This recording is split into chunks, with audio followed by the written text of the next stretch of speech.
Welcome back. Today in this video lecture, we are going to solve two examples using the banker's algorithm that we have already studied. Let's see the first example.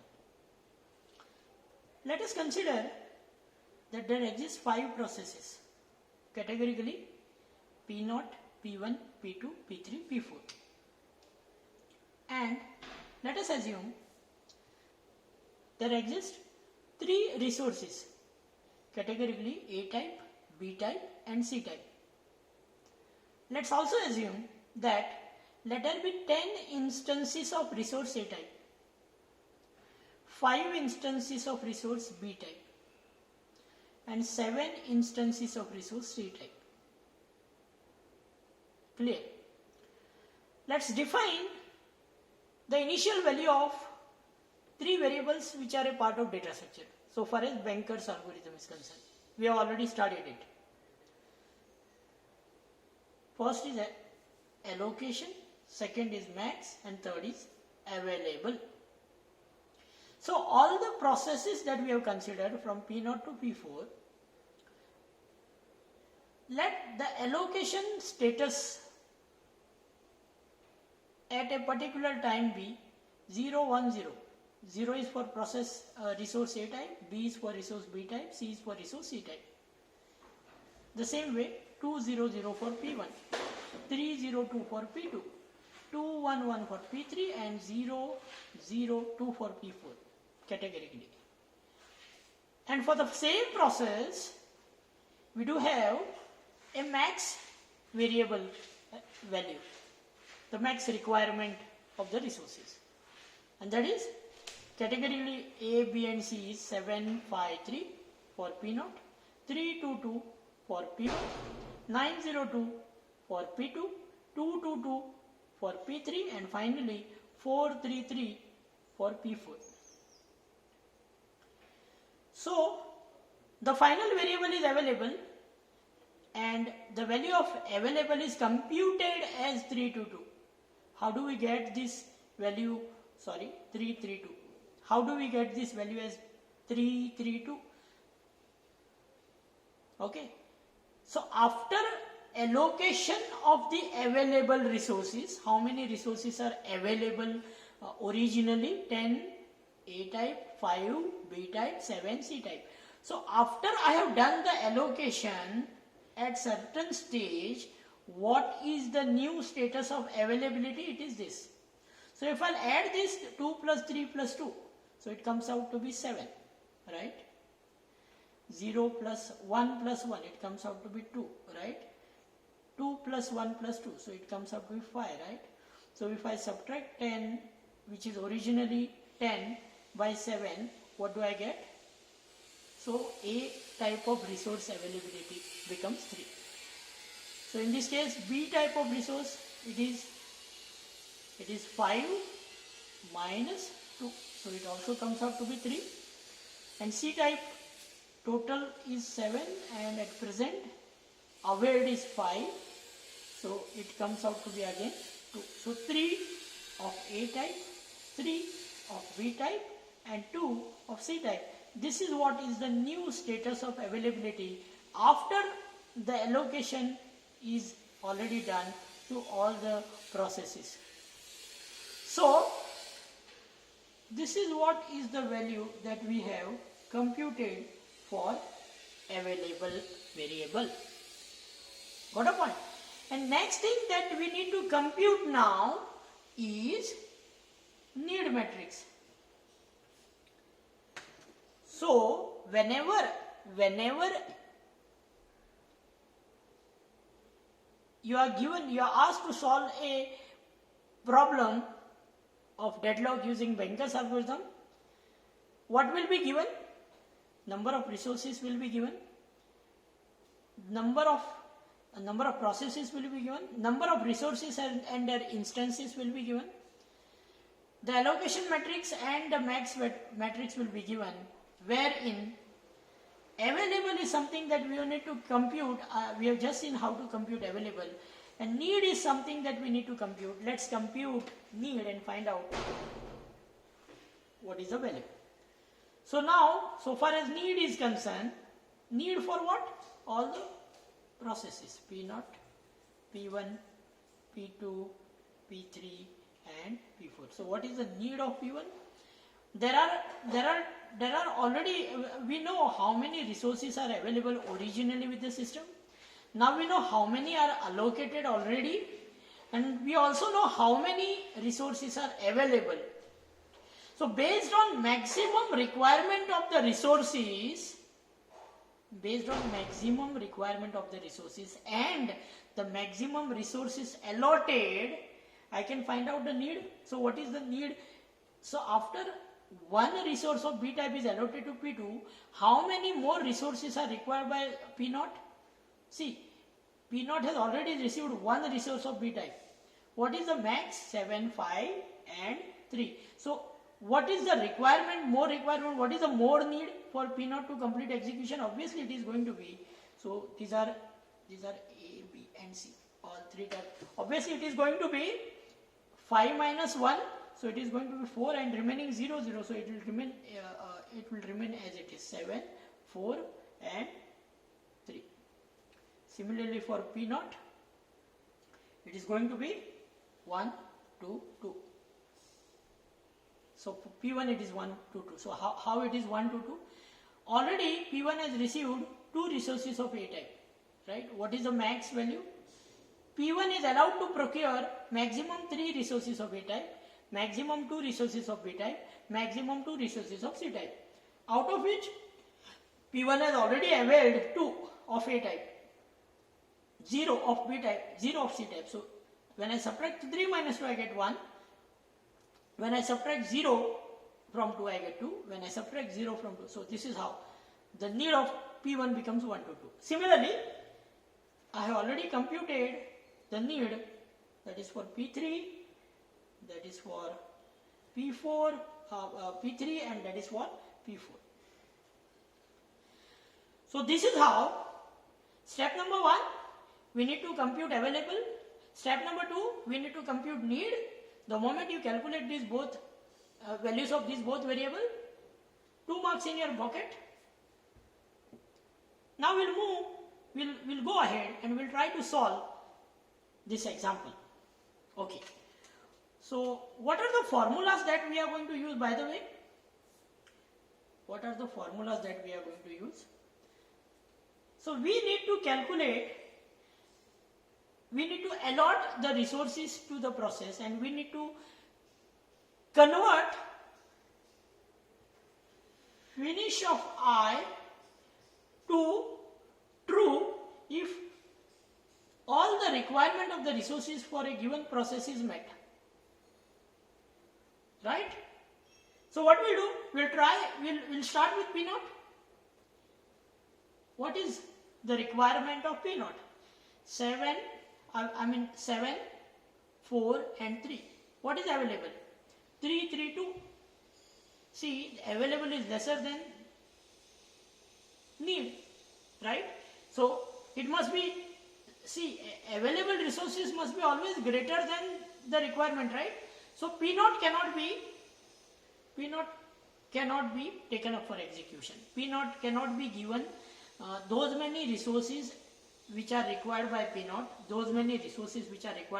because available resources are lesser than the need of P0. Let's go ahead, skip P0. Let's try to check whether we can satisfy P1. So the requirement of P1 is 1, 2, 2, right? What is available? 3, 3, 2. Yes. Available quantity is bigger than the required quantity. We can satisfy. Consider these all resources are allotted to P1.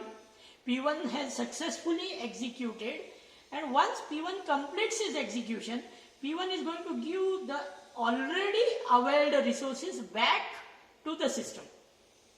So once P1 is done, I have to update the available variable, right? So in this stage, available becomes, the status of available becomes So it gives back, how many resources it gives back? So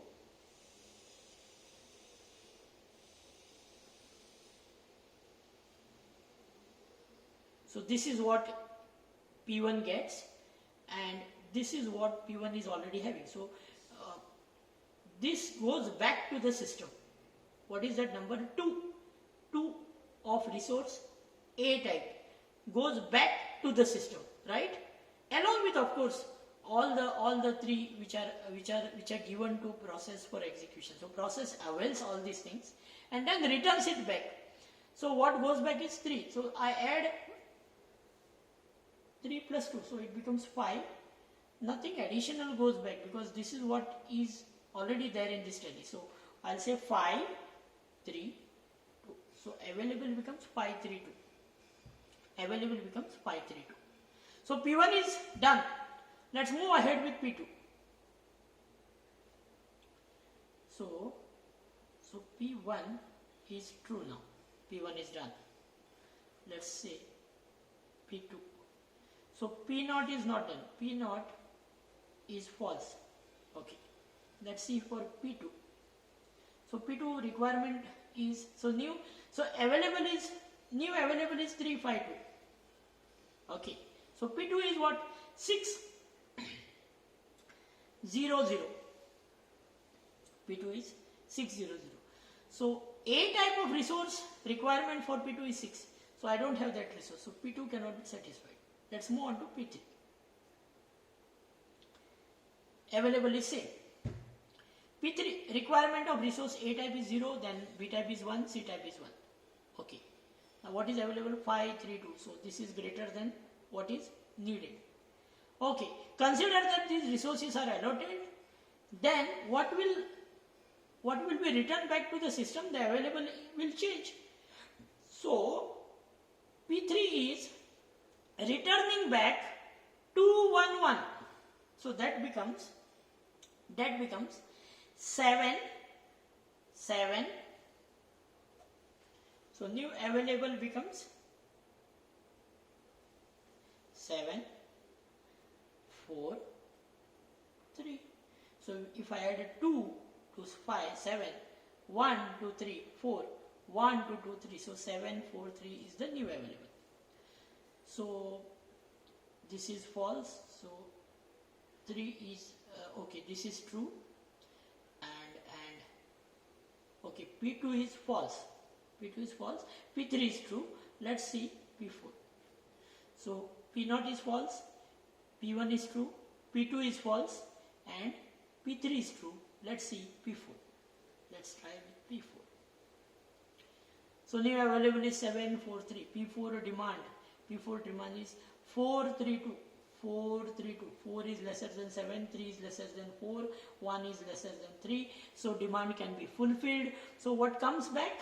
P4 can be executed. What comes back to the system? That is 002. So I'll add this again, and new available becomes 7, 7. So 0 plus 7 is 7. 0 plus 4 is 4. And 3 plus 2 becomes 5. So this is my new available. What I'll do now? I'll go back again. To P0. Now let's see whether I can, at least now I can execute, because number of available resources are increased. So what is P0 demand? P0 demand is the same. 7, 4, 3. 7 is equal to, 4 is equal to, 3 is lesser than. So this demand can be definitely fulfilled. So now P0 is satisfied. This false become true. Okay. And new available is 7 plus 7, 14. New available becomes 0 plus 7, 7. 1 plus 4 is 5. And 0 plus 5 is 5. So 7, 5, 5 is the new available. What is left? P0 is true, P1 is true, P2 is false. Okay, so we'll go ahead and we'll check with P2 whether we can fulfill the requirement of P2. What is P2? P2 is 600. So A type of resource requirement is 6, and I have got already 7. So P2 can be executed. And finally the new available becomes what was with P2. P2 was holding 302. So 10, 5, 7. Now look at this. Finally, when all the processes are executed successfully, so here this also becomes true. So this is already true, this is true, now this became true, and these were already true. So all are successfully executed, all are executed. All are executed means they have executed, they have gone back, they have returned the resources allotted to them back to the system. So original count of resources 10, 5, 7. We saw that all the resources are returned back, all are available now. 10, 5, 7. Originally available resources was 10, 5, 7. Now once everybody is done, all resources are given back to system, I can see available again becomes 10, 5, 7. So this is how you solve a given algorithm using Banker's algorithm. So what is the sequence? We are not done yet. The sequence is first P1 is executed. After that I can see P3 is executed. After that I can see P4 has executed. After that I can see P0 has executed. After that I can see P2 is executed. This is going to be my safe sequence. So what is the conclusion? The conclusion that we could draw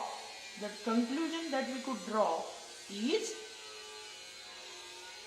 for a given number of processes and given number of resources, there lies a safe sequence which is P1, P3, P4, P0, P2.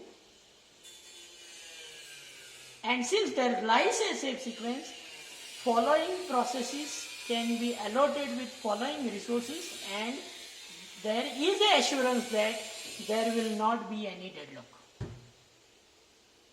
So this is how you are going to solve a given problem statement using Banker's algorithm and solve the problem. So as I said, 1 mark goes to calculation of the variables. Okay. So as I said, the marks distribution, here you get 1 mark. After calculation of need, you get 1 mark. If the total problem is of 8 marks, the distribution scenario is this.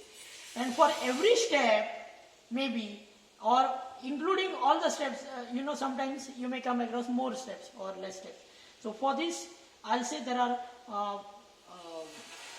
I'll give more marks to this, depends on examiner sometimes. So I'll say 4 to 5 marks. And if 4 marks, then 2 marks for safe sequence. If 5 marks are allotted for calculation, 1 mark for sequence. So that is how you can expect totally 8 marks for such type of problem statement. We are going to solve one more problem, and let's go ahead with that.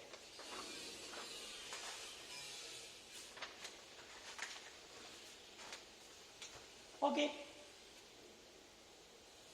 As decided, first